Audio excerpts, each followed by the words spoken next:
یہ ایک مومنٹم نہیں بننے دیا جا رہا پی ٹی آئی کا، اور دوسرا جو ہے کہ بار بار نوجوانوں کے ساتھ انٹریکشن کیا جاتا ہے، اور ابھی بھی جو کیا گیا اس کے اندر دو بڑی اہم باتیں کی گئیں۔ ایک تو ریاست کی ذمہ داری ہے کہ عوام کو سوشل میڈیا کے ہجان اور فتنے کے مضمرات جو ہے کہ اس سے آگاہ کرے اور ان سے دور رکھے، یہ کہا جا رہا ہے۔ اور پھر دوسرا کہ ڈیفالٹ کا بیانیہ بنانے والے کھائیں، تو اس کا سوال کا جواب تو میرا خیال ہے کہ وہیں وزیر دفاع جو ہے کہ اس تقریب میں شاید موجود ہوں، نہ بھی ہوں، تو ان کے وہ بیانات دیکھ لیں۔ جب بارہا ابھی سوشل میڈیا کے اوپر آپ دیکھ رہے ہیں کہ وہ خود کہہ رہے ہیں کہ یہ کہہ رہے ہیں ڈیفالٹ ہو جائے گا، ڈیفالٹ ہو جائے گا، بھائی ڈیفالٹ ہوگا نہیں، ڈیفالٹ ہو چکا ہے، وہ تو یہ کہہ رہے ہیں کہ ڈیفالٹ ہو چکا ہے۔ تو ایسے حالات کے اندر اگر آپ یہ کہتے ہیں کہ جناب ڈیفالٹ کا بیانیہ بنانے والے کدھر چلے گئے، اب دیکھیں پاکستان کھڑا ہے، تو پاکستان تو وہاں پہ کھڑے۔ I M F executive board کی میٹنگ اس وقت جو ہے کہ 28 سے 30 ستمبر جو ابھی شیڈیول ہے اگست میں، 28 سے 30 اگست کی، اور اس کے اندر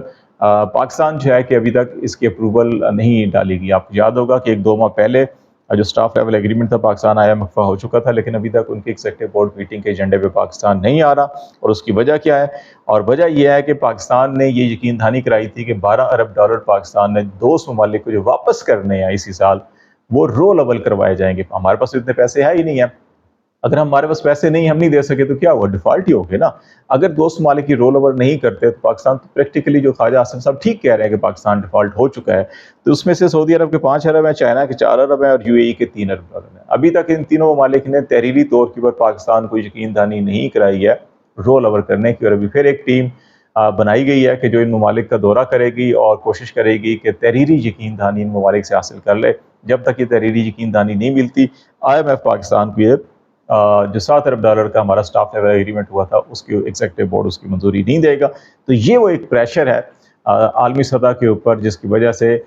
پاکستان کے اندر جو ہے کہ عمران خان کے اوپر ان کے اوپر بہت دباؤ ڈالا جا رہا ہے کہ کسی طرح سے ان کے ساتھ کوئی ایسا ایگریمنٹ کر لی جائے، اپنی ناک بچا لی جائے اور ایگریمنٹ بھی کر لیا جائے، اور یہ تاثر بھی دے دیا جائے کہ عمران خان ڈیل کر کے آ رہے ہیں، ان کو پولیٹیکلی نقصان پہنچایا جائے، لیکن وہ اس کے لیے تیار نہیں ہے، جس کی وجہ سے چیزیں ڈیلے ہوتی جا رہی ہیں اور پاکستان مشکلات کے اندر پھنستا جا رہا ہے۔ دوسرا معاملہ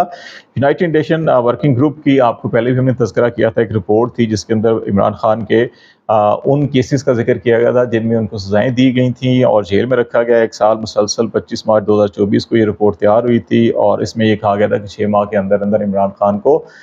جو ہے کہ رہا کیا جائے، ان کو کمپنسیشن دی جائے، ان کے خلاف جو مقدمات بنائے گئے ان کے خلاف تحقیقات کی جائیں، ان ذمہ داران کے خلاف کارروائی کی جائے، اور پھر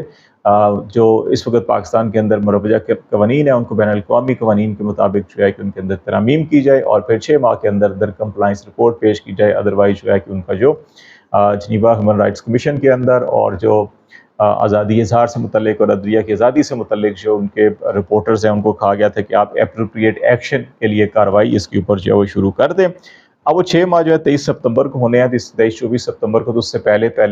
یہ ہونا ہے۔ ابھی پنڈی اسلام آباد کے اندر جو ہے کہ 6 گوئیاں ہو رہی ہیں کہ جناب وہ جو کیسز اس کے اندر مینشن تھے ان میں تو سب میں عمران خان بری ہو چکے ہیں، ان میں رہا ہو چکے ہیں، تو اب تو یہ نئے مقدمات ہیں، یہ تو مارچ کے بعد جو ہے جب رپورٹ آئی ہے اس کے بعد کے مقدمات ہیں، تو اب ان کے اندر ہم گرفتاریاں ڈالیں گے، تو جب اس کے اوپر کوئی شکایت آئے گی تو پھر دیکھا جائے گا۔ تو یہ ایک سوچ پیدا کرنے کی کوشش کی جا رہی ہے اور اپنے آپ کو دل کو تسلی دینے کی کوشش کی جا رہی ہے کہ عمران خان کو مزید 1 مہینہ 2 مہینے 3 مہینے جو ہے کہ اور ہم جتنا رکھ سکتے ہیں اس میں رکھا جائے، اور جس ستمبر کی ڈیڈ لائن ہے اس کو کراس کیا جا سکے۔ لیکن ابھی بھی جو لوگ سفارتکاری کو سمجھتے ہیں، جو ٹریڈیشن کو سمجھتے ہیں، جو انٹرنیشنل لاز کو سمجھتے ہیں، وہ حکومت کو یہی مشورہ دے رہے ہیں کہ یہ حماقت مت کیجیے گا۔ اس وقت بہت سے ایسے عالمی فورمز ہیں جس پہ امریکی کانگریس کے اندر قرارداد، برطانوی پارلیمنٹ، آسٹریلیا کی پارلیمنٹ، یورپی یونین،